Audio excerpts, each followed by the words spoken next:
G'day guys, how you going?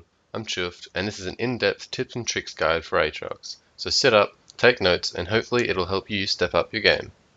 We'll start with Aatrox's passive, Bloodwell. Now if you don't already know Aatrox's abilities, I'd suggest reading them by pausing on the ability intro screens throughout the video. Keep Bloodwell fully stacked any chance you get. The free attack speed is a lot more helpful than you think.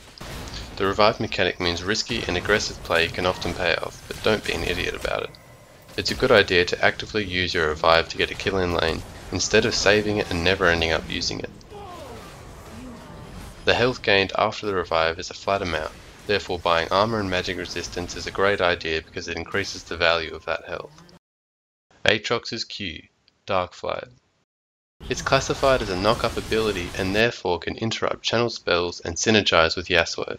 For the most part, it's classified as a dash ability, and therefore enemy abilities will still hit you during cast and animation. It's a little inconsistent in that it can't be used to jump over a Teemo shroom, but it can be used over a Caitlyn trap. Even with mediocre reflexes, it can be used to easily escape a gank. Keep in mind it has a fairly long cooldown, so use it sparingly in lane. It has a fairly long range, resulting in Aatrox being able to clear almost every wall on the rift. Keep in mind if cast close to the edge of a wall, it will push you a little further than the max range. Try and save it until you're guaranteed to land the knockup, as that can often mean the difference between winning and losing a fight.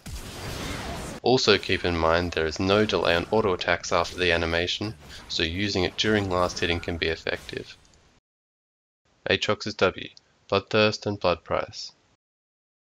Aatrox will swing his sword from his right, then from his left, then take his empowered strike. Keep this in mind to never have to look at your buff bar for your W proc. Toggling this ability will not reset your auto attacks, meaning it can be toggled even during an auto attack or the empowered strike. Having good control over this ability will help clear waves a lot more efficiently than without. Try using Blood Price to guarantee CS like the cannon minion.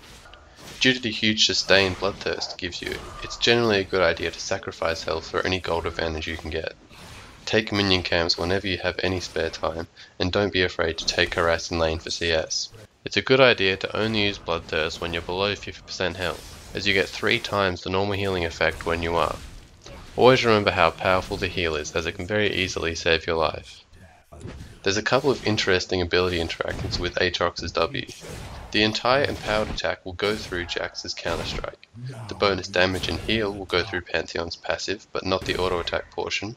The same will happen with Fiora's Riposte, where the bonus damage and heal still take effect. Being blinded will prevent all portions of the empowered attack.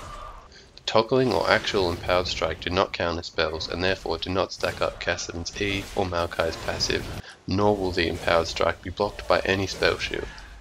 Spirit Visage synergizes incredibly well with Bloodthirst. I'd suggest getting this item relatively early in the game.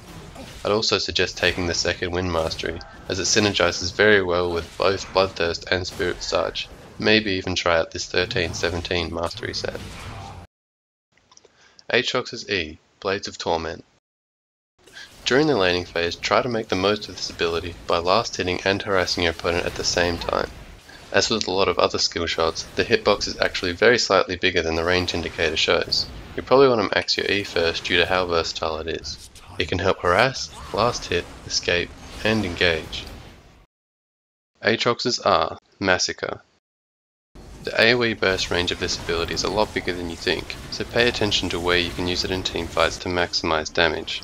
Try to use it at the start of a fight when your enemy is less inclined to disengage, so you can make the most of the full duration.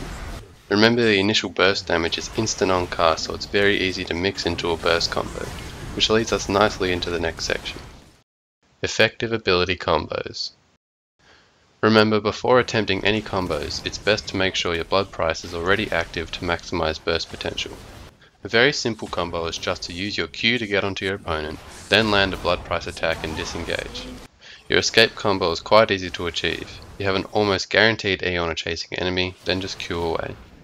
If you land an E while laning, you'll have a much easier time landing your Q. Do this into a blood price attack and disengage. Now at level 6 you have a surprisingly large amount of burst. Try landing your E into a Q to set things up. At the same time use your ulti, ignite, and if you have it your Bilgewater Cutlass. If you've done all this quick enough, you'll still be able to land a blood price attack to finish things off. Alright guys, that's it for now. Don't forget to thumbs up and subscribe to the channel for more. Hopefully you enjoyed the video and learned something new. Have a good one. Cheers.